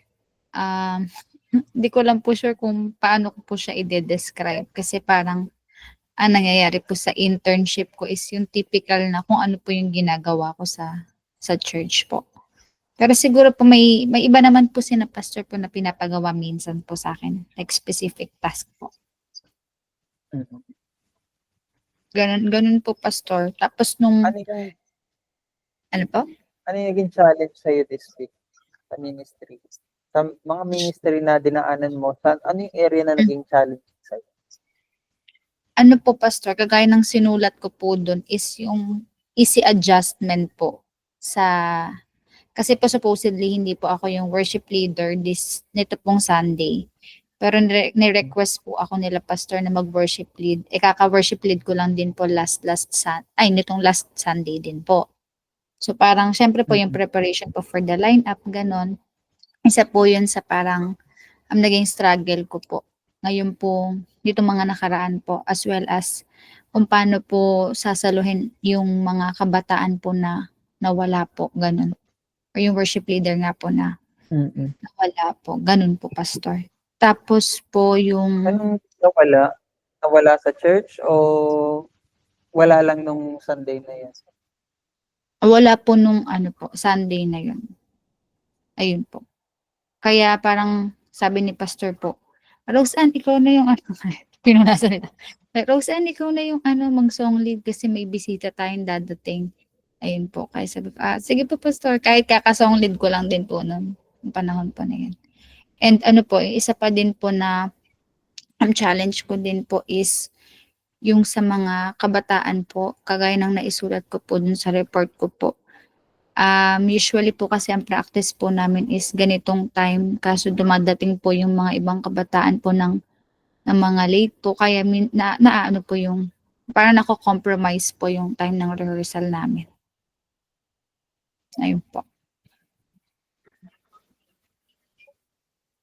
So, paano mo hinarap yung mga challenges na yan? Parang, kasi wala ka pang naipasa sa akin na weekly journal, kaya hindi ko pa nababasa yung pag-deal mo doon sa challenges. Paano, sa tingin mo, paano mo na-handle yung mga nangyari na gano'n, na ikaw yung biglang pinag-song lead, ikaw ba yung nag-panic o paano mo siya hinarap?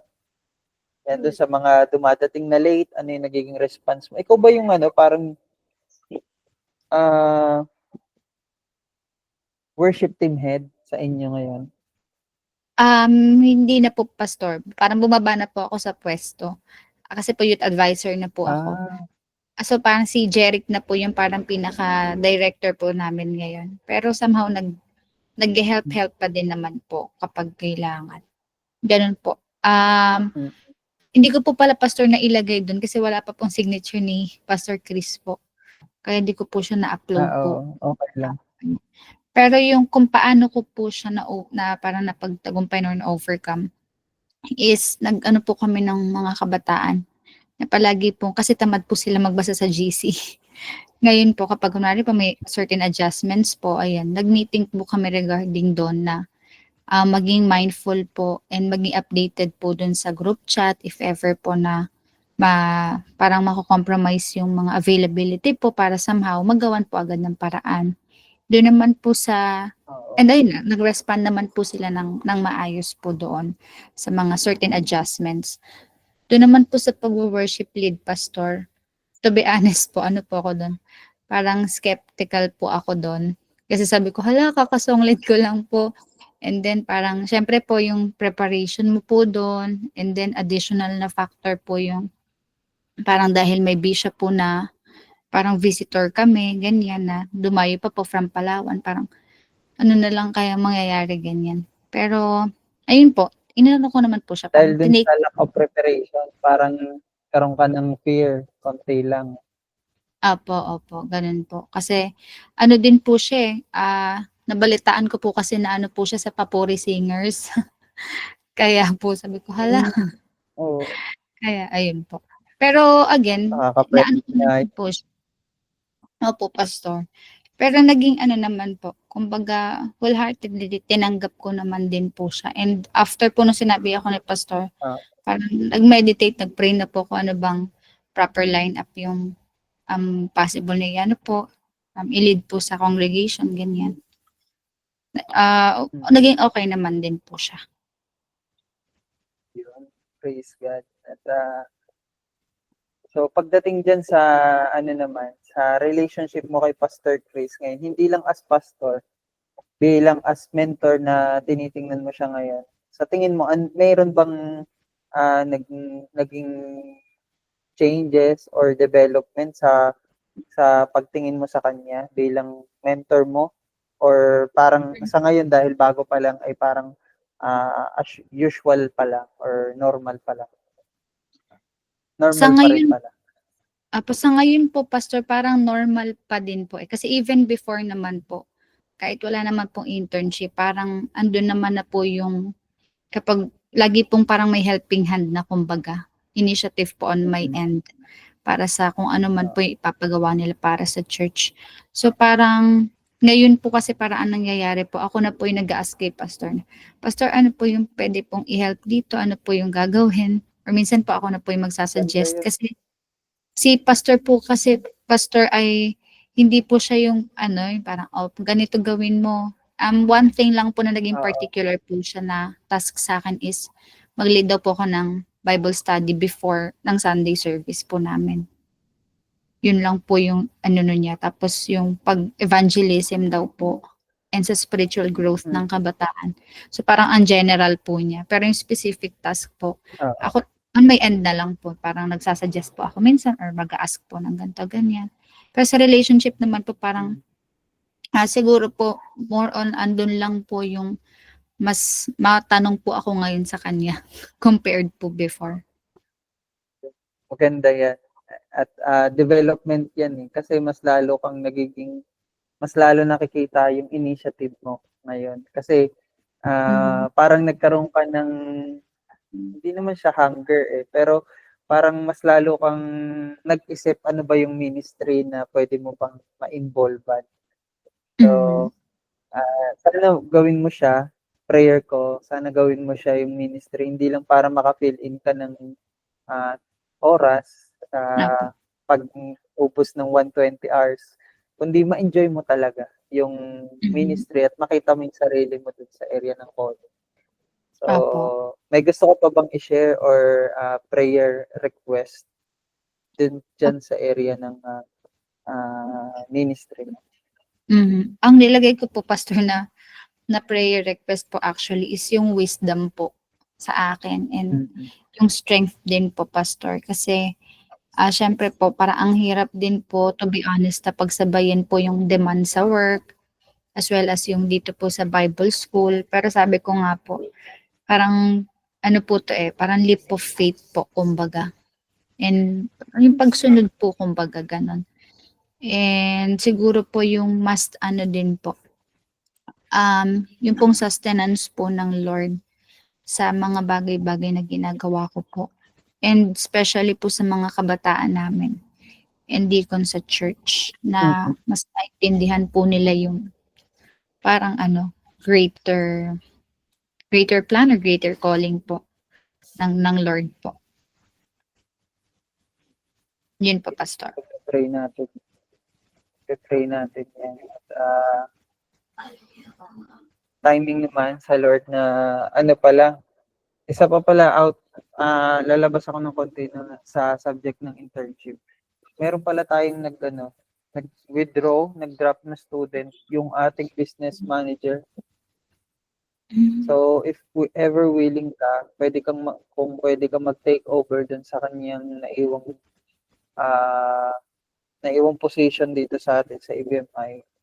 If ever na magkakaroon tayo ng event, parang program coordinator, gano'n na sa tingin ko, if yun naman talaga yung forte mo din, isa sa mga forte mo, ay ire-request ko na ikaw yung mag-take over ng position na yun. Kalimutan ko lang pangalan eh. Pero siya yung isang student natin ay okay lang sa'yo, Ma'am Rose Ann. Okay lang naman po, Pastor, kung ano. Sige. At yun, kagalakan ko rin na makita na itong pagbalik mo sa Bible School ay nagiging blessing hindi lang sa'yo, kundi sa iyong local church. At nawa maging blessing at ma-enjoy mo itong journey mo dito sa ministry internship. Sige, Ma'am Rosan, pag-pray mo na kita. Okay po. Sige tayo manalangin. Panginoon, salamat po sa buhay ni Ma'am Rosan. Salamat dahil siya ay patuloy mong tinatayo sa paglilingkod.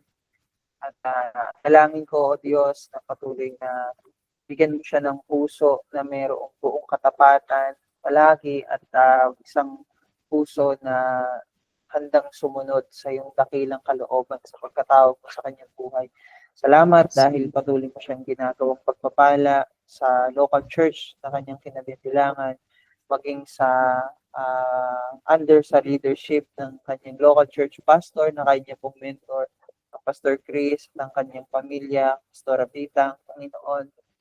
Dalangin ko po, O Diyos, na mas lalo mo pang bigyan ng karunungan si Ma'am Rose Ann na magawa po pinakamainam sa lahat ng ministry task na i-delegate sa kanya at magiging vision po niya na pwede po niyang magawa para sa local church na kanyang kinabibilangan.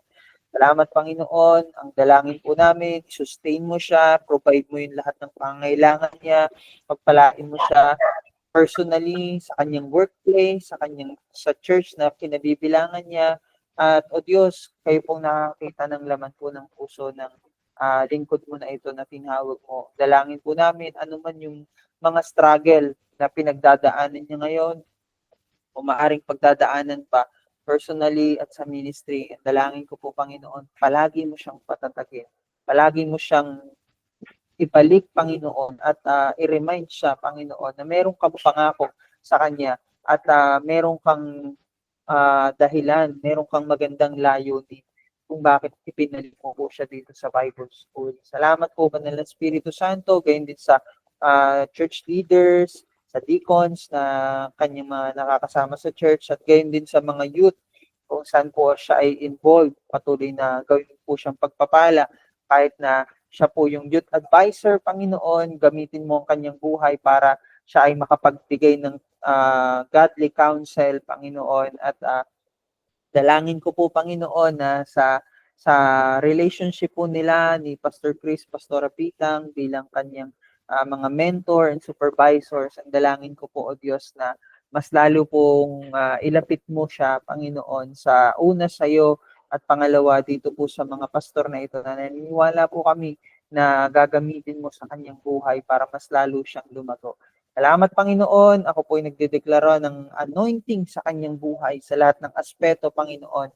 Hindi lang sa worship leading, hindi lang sa kung anong ministry skills na meron siya ngayon, kundi sa lahat ng area kung saan mo po siya gagamitin at tatawagin. Salamat po, aming Diyos, sa ilamang ang lahat ng karangalan, papuri, pagsambat, pagluwalhati sa pangalan ni Jesus. Amen. Amen. God bless, Ma'am Rose Ann. At balitaan na lang tayo sa susunod. Sige, Hintayin Pastor. ko yung form mo this week. Okay pa. Thank you pa, Pastor. Okay.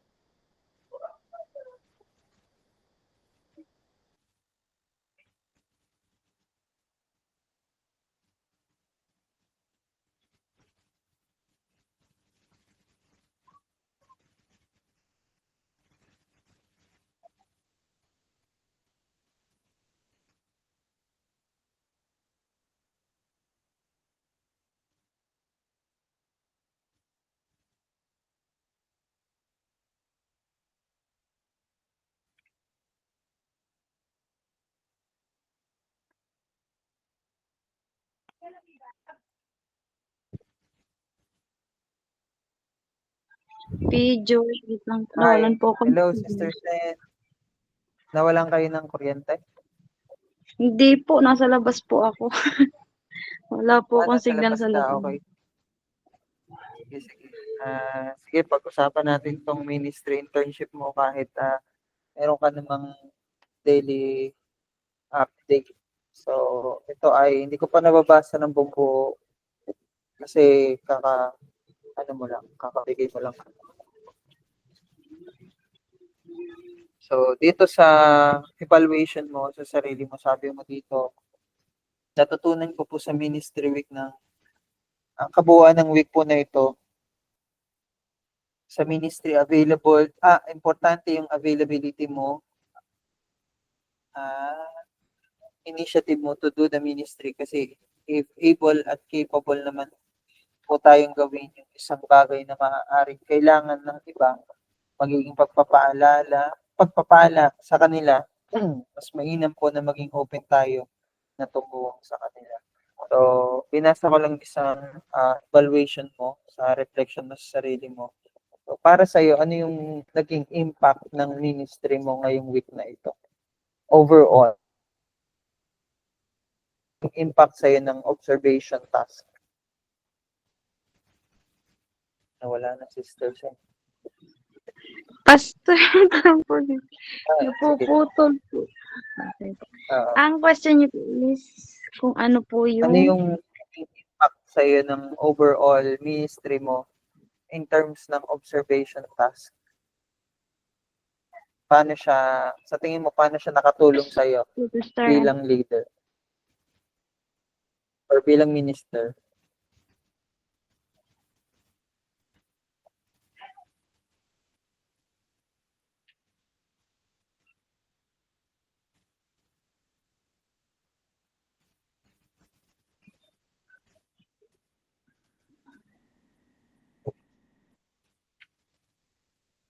Wala na.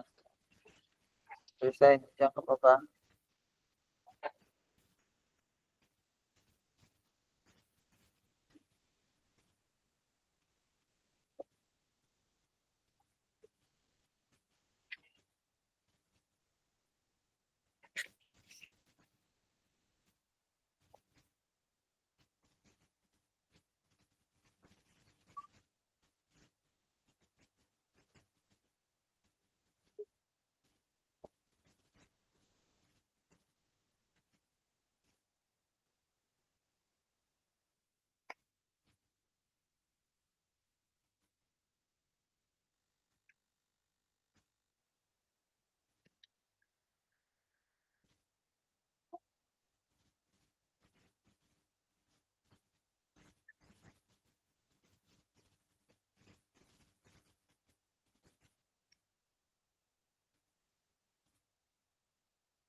Hello, Sister Sen, diyan ka pa ba?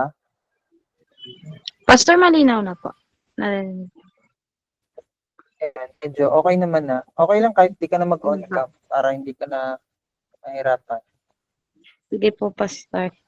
So, for me po ay, ang mas nag-impact po sa akin sa kabuuan ng ministry dong week na first week is, yun nga po pinagawa niya sa akin observation, sa observation pa po ako sa unang week po ng internship.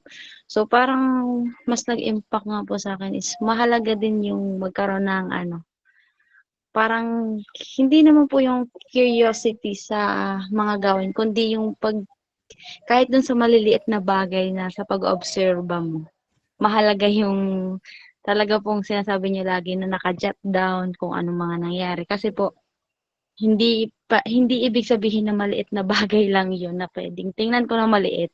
Pero po, yun ay isa ding naging part ng kabuuan ng gawain. So, yun nga po, mas nag-impact sa akin yung dapat mas lalo pang maging observant po talaga sa mga sa mga gawain po, lalo pa maging observant. Kasi po sometimes talaga, aminin ko rin naman po, parang sa thinking ko, siguro hindi naman ano na yun, parang it's like po dun sometimes sa mga possible na challenges, parang di ko po nag-ask nga rin po ako sa inyo kung ano po yung mga pwede kong i-answer dun. So parang dun po sa pakikinig ko rin po sa inyo habang po tayo nag-uusap, parang mas lalo ko pong naunawaan or mas nag-impact talaga sa akin na yung maging mas maano po sa mga observation, like talagang parang hindi parang himayin po, parang ganun. Maging mas attentive or ano po sa mga observation po. Yun po, Pastor. Mm, yun. So, napakahalaga nun. At mamaya, siguro, pagkatapos natin mag-usap, saka ako babasahin yung ibang details dito sa observation task na yung ginawa. Siguro ang Okay. mai-suggest ko lang sa'yo as instructor, hindi as field supervisor ngayon, so sa goals mo, kailangan maging specific ka kasi nakalagay dito, goal ko sa panibagong week, nakakaharapin ko po sa ministry internship ay lalo po akong magkaroon ng growth pa sa mga ministry. Pag sinabing goal, kailangan siya ay specific, Specific po. measurable, attainable, and time-bound. Halimbawa, ang Apo. goal mo ay mag-aaral ako ng halimbawa sa akin mag-aaral ako ng outline ng Monday. Aaralin ko na yung outline ko para sa Sunday ngayong Monday, ganitong oras or ang goal ko by Friday tapos ng ganitong oras. So ganito, ganun kailangan yung goal mo is specific and realistic pala. Realistic. Apo. Halimbawa, ang isa din sa goal mo ay matapos ko yung ganitong task. Yun. Bukod sa matapos, halimbawa, evangelism or visitation or sa sarili mo lang, hindi man kailangan sobrang malalaki, pero kailangan specific siya. So, sa area ng growth, saan gusto mo grow? Halimbawa, sa worship leading ba? Sa leading ng youth? Leading ng children? Or sa prayer time mo ba? Di ba? Bible reading mo ba? So, saan mo gusto yun? So, yun lang isa na Apo. ma-request ko sa'yo, instructor, na mailagay mo dito sa goals. Tapos, dito naman sa new experiences, wala kasi nalagay. So, possible naman na wala ka talagang bago na na-experience. Pero, siguro bago sa'yo yung observation. Tama? Na magkaroon ka Opo, ng task to observe, hindi out of curiosity, kundi ano talaga siya. Merong tao na nag-require sa'yo to observe. 'Di ba? Magkaiba kasi nag-observe ka dahil nagustuhan mo lang o kaya out of nowhere, na-observe mo lang siya sa ni-require ka na i-observe. So, tingin ko, new experience mo yon, 'di ba? Na i-observe task. So, yun, mga ganun. Nasa observation mo yun yung experience. So, pagdating sa observation task, sa tingin ko, kailangan mas maging observant ka pa. Di ba? Yun. At saka, yun yung pagsulat mo ng details.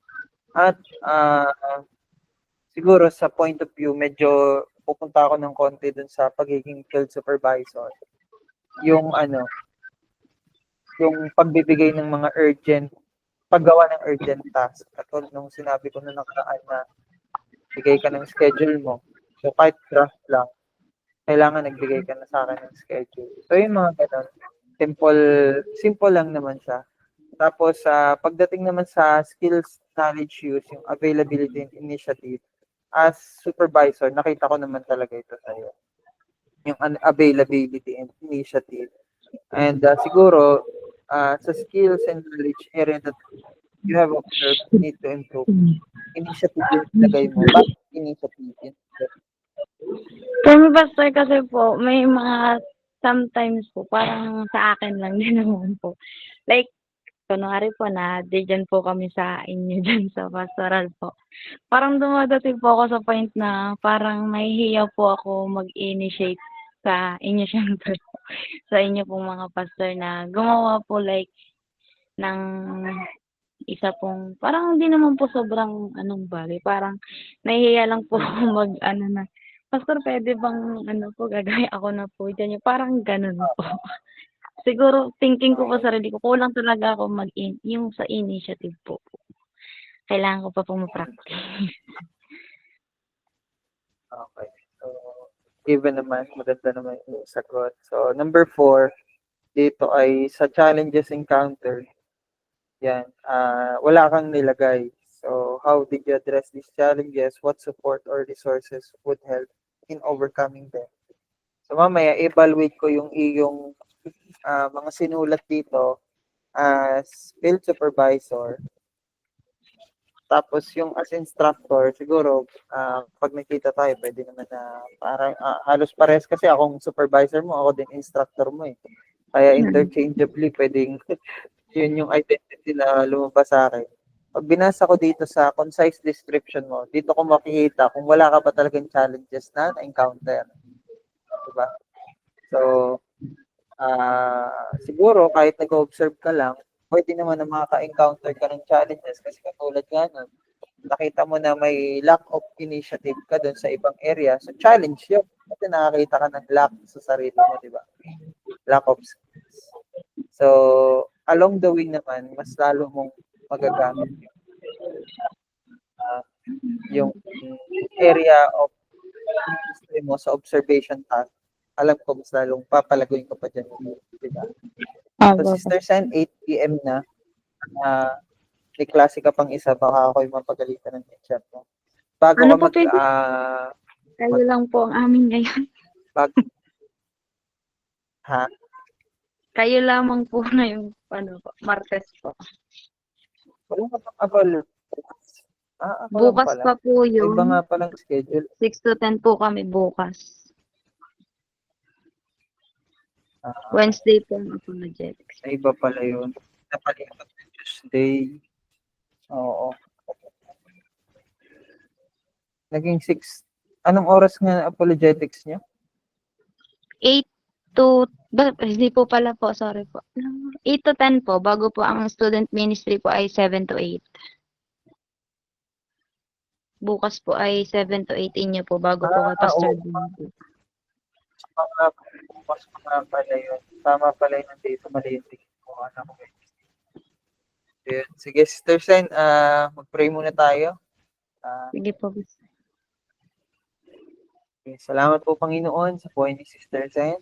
Salamat sa kanyang paglilingkod po sa inyo sa lahat ng area.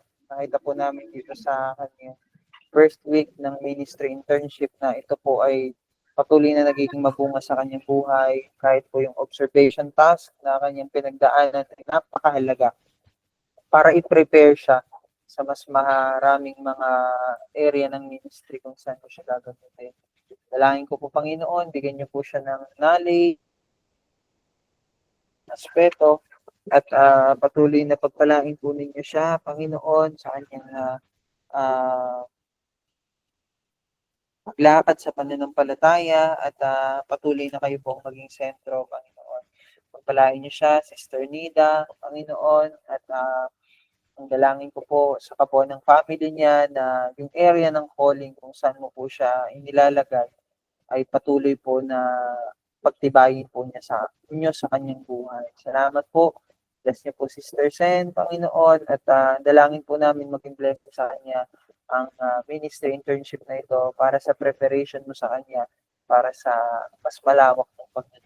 Patuloy niyong bigyan siya ng pusong mapagpakumbaba, isang pusong tapat at isang pananampalatayang sa iyo lang nakatuon. Salamat po. Pagpalain niyo rin po ang kabuuan ng Loob Bethel Temple. Kami mag-asawa po ni Pastora Jed bilang kanya pong mga mentor, Panginoon, at ako po bilang field supervisor. Salamat po, Padre ng Espiritu Santo, sa yung lahat ng papuri, parangal at pagluwalhati sa Panginoon Jesus. Amen. Amen. God bless, Sister Sen. Thank you so much po, Pastor. God bless po. Bye-bye. God bless.